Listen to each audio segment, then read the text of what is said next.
Mister sa aking channel. Ikaw ba inahihirapang kumuha ng iyong subscriber or nababagalan ka sa pag-usad ng iyong subscriber?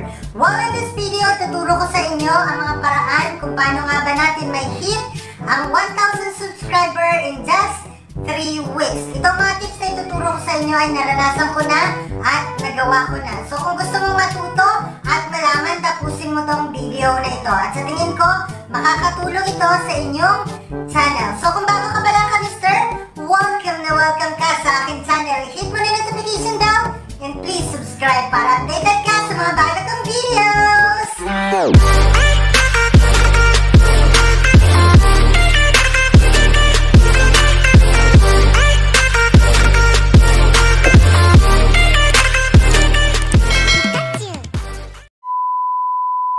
Welcome back, Mister, sa aking YouTube channel. So, I am Mr. Rijay. Sa mga hindi pa po nakakakilala sa akin, opo, I am Mr. Rijay. So, ngayon, ituturo ko na sa inyo kung ano nga ba dapat nating tandaan at kung ano nga ba ang dapat nating gawin upang makuha agad natin ang 1,000 subscriber in just 3 weeks.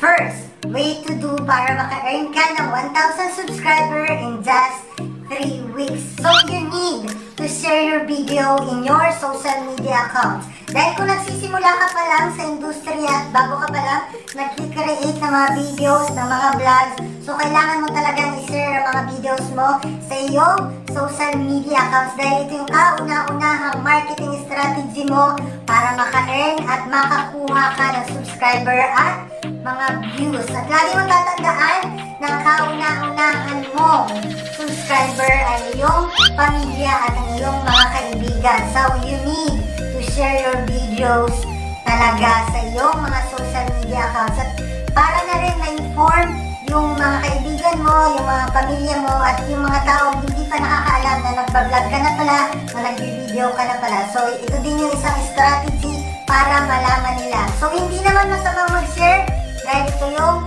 kauna-unahan mo talagang strategy.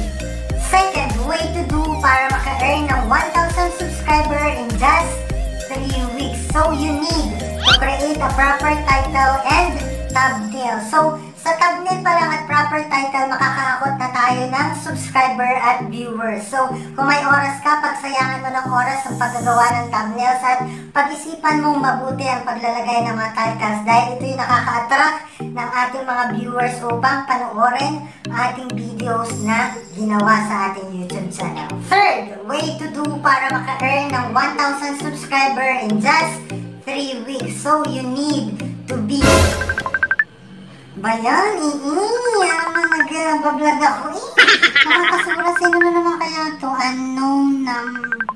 Unknown name. Wait lang ka, Mister.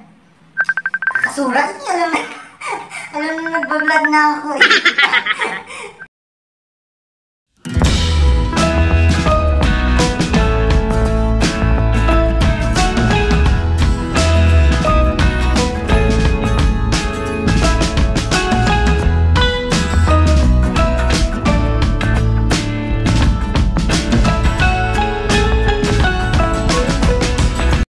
Kamusta?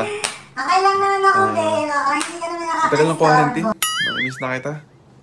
Namimiss ko na yung ngiti mo. Patingin nga. Namimiss mo lang ngiti ko? Ngiti na yan. Sige na. Tatawagin pa si tita. Huwag na. Sige na. Sige na. Bye-bye. Magbablog pa kasi ako. Sige, bye-bye. So, continue tayo, Mister, sa ating mga tips na dapat nating tandaan para makakuha tayo ng 1,000 subscriber in just 3 weeks. Oh, huwag nyo napansinin niya. Namiss lang siguro ako. Hinggit ka na! So, continue na tayo, Mister. So, third way to do para makakuha tayo at maka-earn tayo ng 1,000 subscriber in just 3 weeks. So, you need to be consistent uploader. So, sabi nung iba, madali lang naman daw mag-upload. Mag-upload lang naman daw. So, ang upload po kasi, ang be consistent uploader po kasi ay may mga nasa ilalim pa po niyan. Mag-iisip ka pa kasi ng quality content, mag-i-edit ka pa po niyan, at napakarami po po na gagawin bago makapag-upload ng isang video. So, napakahirap po talaga maging consistent uploader. Pero ito po yung kauna-unahang pinakamagandang marketing strategy dahil ito po yung kapag naging ang tawag dito, naging consistent uploader ka, pwedeng i-recommend ng YouTube ang iyong mga videos at makaka-earn ka ng more subscriber and viewers sa iyong mga videos na ginawa. So kung may time ka at may oras ka, kung wala kang trabaho at nakatambay ka lang sa inyong bahay, so maging be consistent uploader ka po, Kamister. So kung may YouTube channel ka lang naman, Kamister, opo. At fourth way to do para maka-earn ng 1,000 subscriber in just 3 weeks. Create a quality content. So ito yung strategy, Kamister, na pangkaraniwan at common ang naririnig ninyo sa YouTube. So, kapag nag-create ka ng quality content, possible na balikan at aabangan talaga ng mga viewers mo ang mga gagawin mong content. So, mapapaisip sila na isubscribe ka. Fifth way para maka-earn ka ng 1,000 subscriber in just 3 weeks. You need to make a friend. So, ito yung kalimang strategy natin para maka-earn ka. Makakuha ka ng 1,000 subscriber in just 3 weeks. Pwede ka makapagkaibigan sa mga co-vloggers mo, sa mga hindi mo pa kaibigan, Kamister. Ito yung paraan kasi para magkaroon kayo ng interact sa isa't isa na maaari nilang invite din yung mga kaibigan nila na i-subscribe ka at panoorin ang mga videos mo na ginawa mo sa iyong YouTube channel. So, I advise na maging patient lang po tayo. Be humble, Kamister, ang magiging advice ko lang sa inyo. So, dumako na tayo, Kamister, sa last way natin para maka-earn tayo ng 1,000 subscriber in just 3 weeks. So, you need to remind them na subscribe, like, at hit na yung notification bell and comment and share.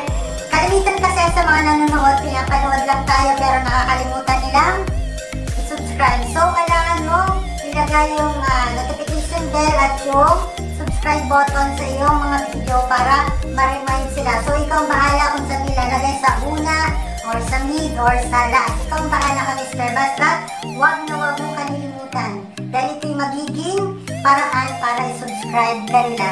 So, yun lang, Kamister. Sana may napulot kayong aral at sana may nakuha kayong information na maaari nyo gamitin sa inyong YouTube channel. So, hindi po ako mag-isan, Kamister, na agad-agad dadating yung iyong mga subscriber and views, Kamister, na 100,000 agad, na 1 million subscriber agad. So, hindi po ganun, Kamister, utay-utay pong dadating ang subscribers niyo. So, advice ko lang sa inyo, be patient, be humble lang, Kamister, and good luck and God bless sa ating mga channel. So, don't forget to subscribe, like, share,